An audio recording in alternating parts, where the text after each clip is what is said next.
And hello everybody, welcome back to the channel. Had a drama-filled last hour, of course. If you're watching this on replay, you're going to have absolutely no idea what I'm talking about. However, I was meant to come live with this live stream literally an hour ago, but I was having network issues, so we had the maintenance guy out and all sorts of things. So we got things done. However, I am currently streaming from upstairs due to being stronger up here. So for this stream and this stream purposely, I'm streaming from my bedroom, so sorry if there's a bit of echo, and sorry for the background and whatnot. But look guys, the show still goes on. Now of course yesterday we brought to you the news with regard to Rylan Clark. Look, a lot of the lefties went into meltdown following what he had said on ITV this morning. ITV this morning is a part of the establishment. It's a propaganda arm for the establishment. They push their woke inclusive views on absolutely everybody. So it was a bit I was almost shocked to see that. And also I was happy to see that someone like Rylan Clark came out and spoke about serious matters such as illegal immigration. He never said anything outlandish at all, but the left, of course, have refuted him. And again, I've been in meltdown on social media. I'm not even going to give Narinda Kaur any time of the day. She, of course, did a bit of a meltdown calling him out. Not going to give her the time of day. She's a race baiter, and that sort of content ain't coming onto my channel. Obviously, following this and following what happened on this morning, in fact, let's just remind ourselves what Rylan Clark had said, and then we're going to get into what Andrew Tate has said as he goes off on the UK illegal immigration crisis and actually stands with Rylan Clark and gives him a bit of public support. But have a watch of what Rylan Clark said in the first place. I left England 10 years ago because it was finished. Wrong video. And when I left, everybody called me crazy. They said, we'll sort. I find it absolutely insane that all these people, one, are risking their lives coming across the channel like that they are. But two, when they get here, it does seem, and I think this is why a lot of Labour voters as well are now sitting there going, there's something wrong here. It seems, welcome, come on in. This is the narrative we're being fed. Here's the hotel. Here's the phones. Here's the iPad. Here's the NHS in reception of your hotel. Here's 3 meals a day. Here's a games room in the hotel. Have a lovely time and welcome. And then there's people that have lived here all their lives that are struggling. Yeah. They're homeless. Let's not even discuss our homeless. That are people living on the streets, veterans, all of this. Yeah. Now, this isn't me getting on my soapbox because let me be honest, everyone's going to have an opinion about this and you're going to upset someone some which way. I believe that something major needs to be done about this. The money that it's costing us, the amount of people that are in this country that we have no idea who they are, what they've done, what they're capable of, and clearly we see a lot of it in the press at the moment, some of what some are doing, it's not all, what some are doing to people in this country. How can, if I turn up at Heathrow Airport as a British citizen and I've left my passport in Spain, I've got to stand at that airport and won't be let in and got to get this, but if I arrive on a boat in Calais, I get taken to a 4-star hotel. So I think we can all agree that nothing was outlandish was said there. But, of course, the establishment or people that are programmed by these TV shows and the far left have been put into meltdown. And, of course, they're trying to cancel Rylan Clark, funnily enough, and trying to call him a racist and a fascist. Andrew Tate has weighed in on the discussion and gave his opinion on the illegal migration crisis that is happening currently in the United Kingdom. And, yeah, let's see. We'll have a little look what Andrew Tate has said. I left England 10 years ago because it was finished. And when I left, everybody called me crazy. They said, we'll sort it out. We'll just vote in one new government. We'll sort it out. Quickly sort this place out. Blah, blah, blah. I was right. It's finished. I saw the writing on the wall a decade ago. And now look at the place. In the sewer. Property prices in the sewer. The pound in the sewer. NHS finished. Living standards done. Inflation through the roof. Taxes through the roof. And when somebody points out the very obvious point that anyone with a brain is thinking, that you can't keep letting in people to take more of the native people's money, the native people who've been brainwashed by the media then attack this person. Like, this is suicidal. You can't even help these people. If you had somebody in the UK to fix the mess, they think he's the bad guy. England has lost its mind. The population has lost its mind. There's a bunch of idiot white people sitting around begging to be replaced, begging to pay taxes, to pay for other people from another nation who speak another language and have no interest in adding to your society to live. And when you point this out, you're somehow, what, racist? You want to call these people racist? I'm brown, bro. You white people have lost your fucking minds. Your country is going to be gone in 10 years from now. I saw it 10 years ago. And if you point any of this out, you're attacked. And you know what's funny? When you're attacked, you're not attacked online by the brown people. You're attacked by the other white people who are begging for extinction. There becomes a point, and I'm saying this as a brown man, there comes a point where the universe gives you what you deserve. It comes a point where the weak are just conquered by the strong. That's the way it's always been. It doesn't matter if it was the Greeks versus the Romans. It doesn't matter if it was the Mongols versus the Chinese. It doesn't matter what it was. The weak lose, they perish, they are forgotten to history. And when I see a country like England, which nobody can deny is on its knees, when I see its native people begging for nothing other than further decimation of the culture and of the economy, I have to sit and wonder, do these people just deserve to fucking perish? Because that's what's going to happen. England is over unless somebody fixes it today. Today. And you do that by firstly, stop making all of your rich people leave by raising taxes. And secondly, stop letting in a bunch of fucking bottom feeders. If you want to come to England, you need to fucking work. Bro, toast. If you want to come to England, you need to fucking work. Yeah, I mean, look, that's, I think Andrew Tate said absolutely everything correct there. Everything that came out of his mouth was gospel, it was truth. And again, it's great to see people who are shining the light on the immigration problem, illegal immigration.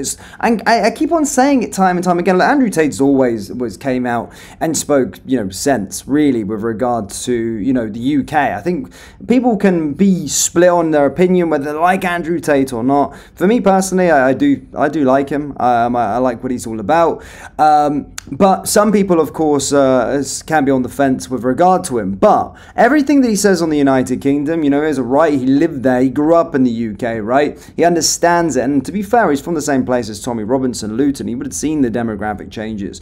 And again, he understands, just like all of us, that we are in serious trouble, especially with the mass illegal immigration crisis that is currently going on in this country. But the thing is with Rylan, I applaud Rylan. I really applaud Rylan. I was saying it last night on the stream when we went live when it first broke. It's great to see that people that are in the mainstream media are now feeling comfortable and feel the need to use their platform and their voice to actually speak about this. Because Rylan is probably the one of not many. Because they're so scared of losing their jobs. They need to be politically correct. They need to try and stand there and say whatever the establishment wants them to say. So I applaud Rylan for coming out. And whilst it is common sense point, it is an absolute common sense point, a lot of these celebrities, Tony Bellew and all of these kind of guys that, they need to keep their mouth shut and they need to be a puppet and listen and say what they need to say, or say what they're told to say. There's someone like Rylan that is put his head above the parapet in that world and actually use this platform to speak sense. Can you say that about the other men that are in those positions within the UK? No, they're scared. Rylan has done something bigger than what many men in the celebrity space have ever done. Most of them talk about, they think they're coming out talking about free Palestine and all this other stuff that they go in and do.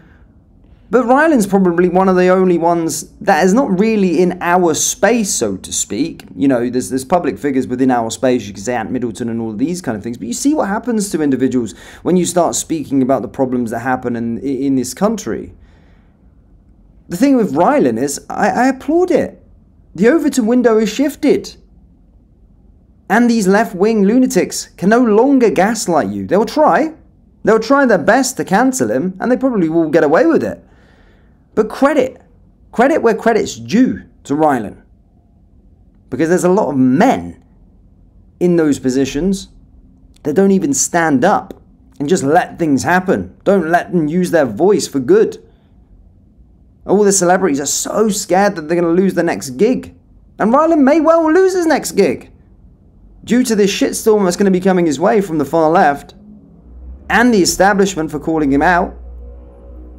So yeah, credit to him. Credit where credit's due. But guys, do let me know your thoughts on Rylan. Do let me know your thoughts on Andrew Tate. I didn't think you had that on your bingo card either. Rylan and Andrew Tate in the same sort of sentence. Andrew Tate, of course, standing up for Rylan Clark. Andrew Tate having the same opinion as Rylan Clark. I bet you didn't see that one coming.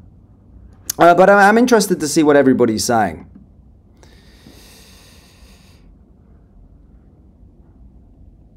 Caroline says money always comes first. Yes, well, the people in that space, as I said a minute ago, it is. They're so scared of being cancelled. They're so scared of their next, appearance on, Celebrity Tipping Point being taken away from them, that they will never speak.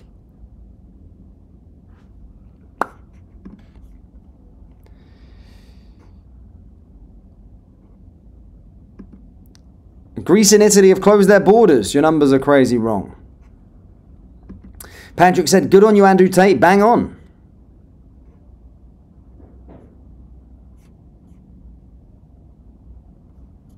I'm always interested by that. Everyone's saying in the rant came from a mouth of a Muslim convert. The end of it, do you know what? I don't really hear Andrew Tate talk about Islam that much. Whether he's keeping his thing privatized, but I haven't really heard him talk about Islam in a very, very long time. Like 2 years ago when he was on podcast, he was kind of speaking about it a lot. Now he's kind of, I don't know, I'm not saying anything, but it's a bit of a weird situation. I mean, I wouldn't say I'm the Andrew Tate biggest fanboy in terms of I watch all of his stuff, but I like what he says, and I tune into a podcast now and then, and yeah, I haven't really heard him say too much about Islam. Silence is not golden. Blue Pony says, I wish I lived in England for raising the flags. Angela Haynes says, Andrew Tate is just brutally honest that some people don't like. Well, the thing with Andrew Tate and, people, it works, You've seen it with it. Everyone likes Tommy Robinson. Well, most people like Tommy Robinson, especially that subscribe to my channel, right?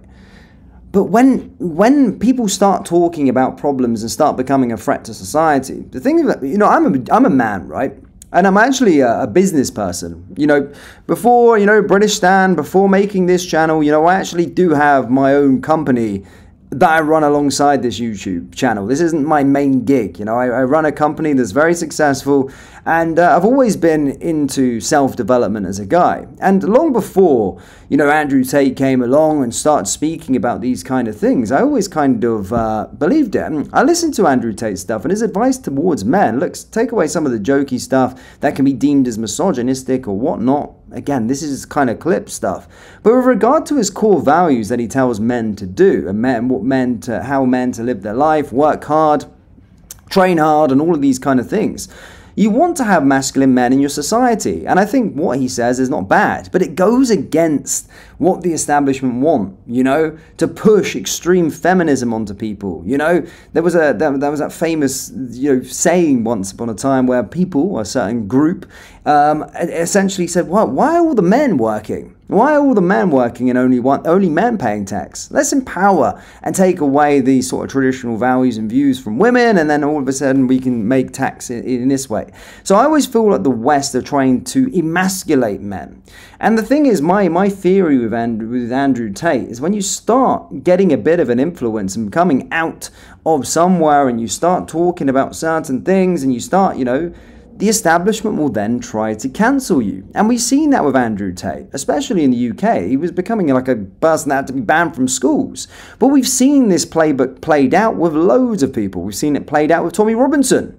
You've always got to question. When the UK government asks me to hate somebody, I start to question why. Why? Why do they want me not to like this person? And we've seen through Tommy Robinson how far people are willing to go to try and cancel you.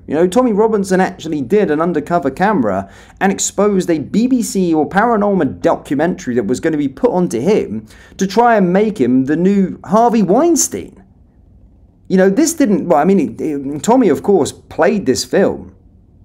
publicly, but I think it's almost forgotten, really, just what they were trying to do. The same goes for individuals like Russell Brand. The same goes with regards to things like Katie Hopkins, other people that have been cancelled. And you always got to question as to why. Why do these people why does the establishment want to cancel these people? So whenever the UK government tells me to like somebody or tells me to hate somebody, I often question their motives as to why. All of the time. Every single time. I'm always thinking about it. And, you know, Putin is one of those examples as well. I'm always like, why? Why do they want me to hate Putin? I don't know too much about him, to be perfectly honest, but I know a lot of Russian people, and they love him. If I asked English people abroad and said, what do you think of Keir Starmer, they'd say he's a bellend. But then I asked Russian people abroad, what do you think of Putin? He's like, yeah, he's a great guy. He has our best interest at heart. So that's what my mantra in life was. When the UK tell me to dislike someone, I usually, you know, do my own due diligence and start to think and question as to what their motive actually is in the first place. Because usually history tells us that there is a bit of an agenda at play. And, you know, Andrew Tate has certainly been one of those people.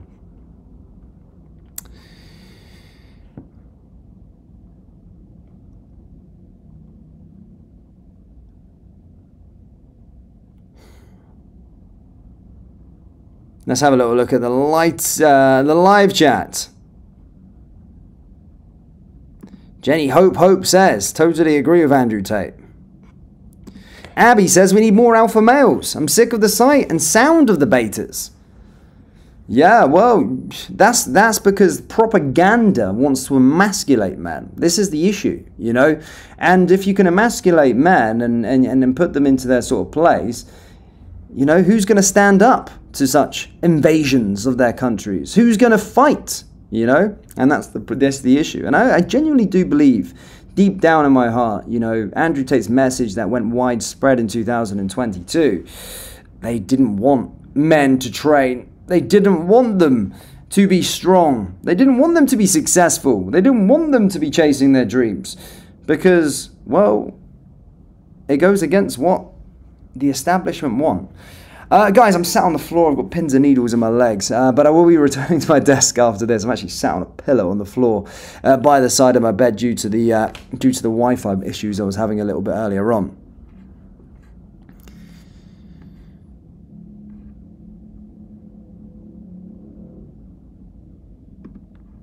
Well, there you go. We'll find out with regard to Russell Brand, but you know, the thing is with Russell Brand, they want you know, they pull something up from 20 years ago. Look, the thing about Russell Brand is he admits that he was a sort of drug addict, you know, alcoholic, all of these kind of things. But at that time, and I remember this time, Russell Brand was, you know, seemed as a bit of a, you know, he didn't need to sexually assault women. He was, I think every woman wanted him at one point in time. So I don't think these individuals, or he needed to do such a thing. And when he started speaking about the uncomfortable things in the world, all of a sudden, that's when, well, 22 years ago, this thing happened. And all of a sudden, the whole world came down onto Russell Brand. So, yeah, I'll be interested to see what actually happens with that. But, again, I would say that nothing will probably come of it.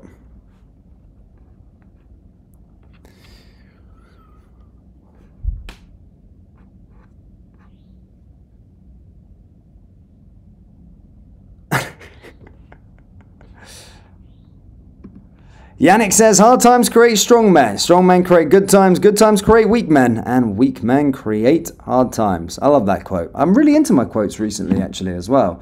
I liked the, I had a Marcus Aurelius one for you. Just for you, Yannick, because you're giving me some quotes here.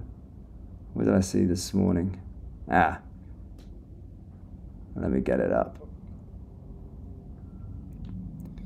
To offend a strong man, tell him a lie. To offend a weak man, tell him the truth. I like that one. Marcus Aurelius. It was a beautiful one.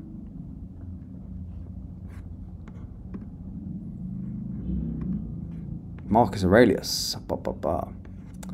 But yeah, guys, I've been going for a bit of time streaming. It's been absolutely fantastic. Thank God we've been able to get back live again. Plenty more live streams coming up for the rest of the day. An individual has went into a school in Scotland and flashed Yeah, been charged for that. So we're going to be speaking about that a little bit later on. Speaking about a few other bits and pieces. And a big shout out to the internet technician who came around like that and got things sorted out. So that's good. So we can get this live out there. But guys, thank you so much for tuning in. Hit the like button, hit the subscribe button. And do let me know your thoughts on, firstly, the whole thing with Rylan Clark and what Andrew Tate has said as well with regard to the illegal immigration crisis in the UK. Thank you, and I'll see you all next time.